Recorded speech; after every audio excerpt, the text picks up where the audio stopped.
Great coverage from our sports department over the last several days, and we want that to continue here on Live Impact News. Joining us right now, we have Sports Director Nick Carboni. You got a lot to talk about for us tonight.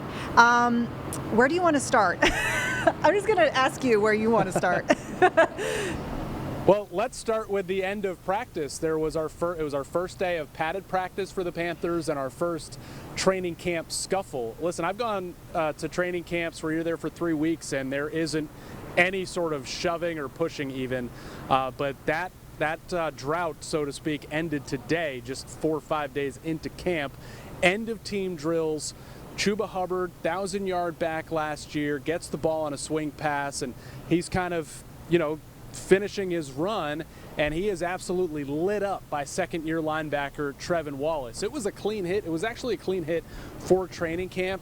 They're allowed to thud in these padded practices. That just means you can hit but not take somebody all the way to the ground. Well, Chuba Hubbard ended up on his rear anyway, and as soon as I saw it was number 30, I knew he was not going to take kindly to that, and Chuba bounced right up off the natural grass practice surface and got into it right away with Wallace. Things were broken up pretty quickly. There wasn't much of a pause or distraction. They finished team period how they wanted. So I think if you're going to have one of these scuffles, is about as good as you can get. A defensive player making a hard play, an offensive player taking exception to that hard play, and then practice continuing until the end of the planned practice. So interesting. And Chuba talked to us after, and he said, look, he was making a hard play, but I just react like that sometimes. So all's well that ends well, no problem between those two guys. And I think if you're a coach or even a fan of the Panthers, you kind of like seeing that attitude. Yeah. Chippy means passion in a lot of ways. So, yeah, let's go for it. Did you want to address Dabo Swinney? Yeah, so we did see Dabo Swinney usually is here in December for the ACC championship game. It's almost his birthright at this point, 9-time ACC champ. But he was here this morning for Panthers practice, and it was really all part of an unofficial Hunter Renfrow day here in Charlotte. His former walk-on receiver and national champion is making a remarkable comeback, to be quite honest with you, in the NFL, and he's doing it here in Carolina. For those who don't know, Renfrow is from the Myrtle Beach area. As I mentioned, walked on down there at Clemson, won a national championship, got drafted by the Raiders, went to a Pro Bowl, and then really mysteriously to most of the football watching world, disappeared the last couple of years. Turns out Hunter was dealing with a very serious illness. He had ulcerative colitis.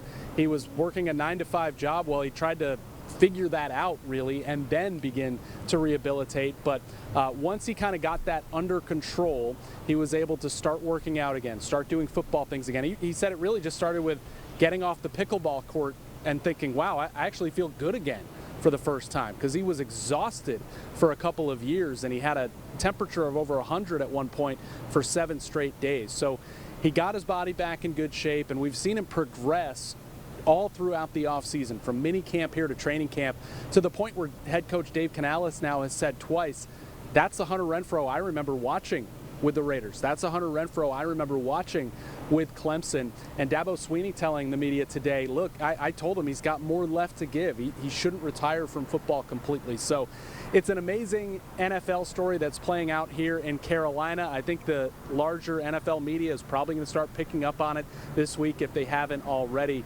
But yeah, he's looked good. I mean, he's definitely pushing for a spot. Our partner at Locked On Panthers, Julian Council, says he's absolutely got a spot on this team right now. A few weeks to go to, figure that out and sort that out. But it's cool to see. And one of the interesting Carolina connections is Hunter Renfrow, when they really started figuring out his health issue and being able to kind of get him back on track. A lot of that work was done by doctors with Atrium Health. And he's telling us this as his practice jersey has the Atrium Health sponsored patch on it. So it is a Carolina comeback story through and through, and we'll see if he's suiting up for the Panthers week 1. And probably, I would think, a very inspirational story for maybe anyone who is dealing with an autoimmune disease like ulcerative colitis. And I remember, Nick, when you were telling us about this story and this recovery that he had to go through, you talked about how he lost a lot of weight, and I know that can be an illness that can impact your digestive, among other ways that it impacts somebody, and that can be really tough, I feel like, to maybe try to perform at peak performance for what you expect of yourself when your body in some ways is just kind of fighting you at every step of the way. Yeah, it's amazing, and Hunter's been open about this, retold us again today about being with the Raiders and just being at the Pro Bowl and running some routes in practice and being exhausted. And this is a professional athlete, an all-star in the NFL, if you will. And then in the off-season, trying to do just the routine conditioning and laying down on the ground and being like, I can't run anymore. So he knew something was wrong. He stepped away at a certain point, was released, and had to start getting that figured out. And it wasn't the easiest thing for Hunter and his medical team to figure out, because one day he said, I could run 10 sprints. The next day, couldn't run a single one. And from what he told us today, the folks at Atrium were the kind of GI specialists, as you mentioned. He also cut out sugar and said that's done wonders for him. So, yeah, this was a guy that had no part of his mind thinking he would ever be back on a football field again, and here he is. So I think a lot of us and people going through anything can take a lot from that. We know, every single time we talk about training camp, of course, the weather comes up, and it's not really an inside joke at this point because we talk about it freely on TV, but, the weather is notoriously hot and humid, every single year. But I'm just curious if you're getting any feedback on today specifically, since we are, in the midst of this very nasty stretch of heat. I mean, it's just brutal. I mean, you don't even want to be outside, and I applaud you for being outside for us here for this report. But I mean, it's tough to be outside for more than a few minutes, I feel like.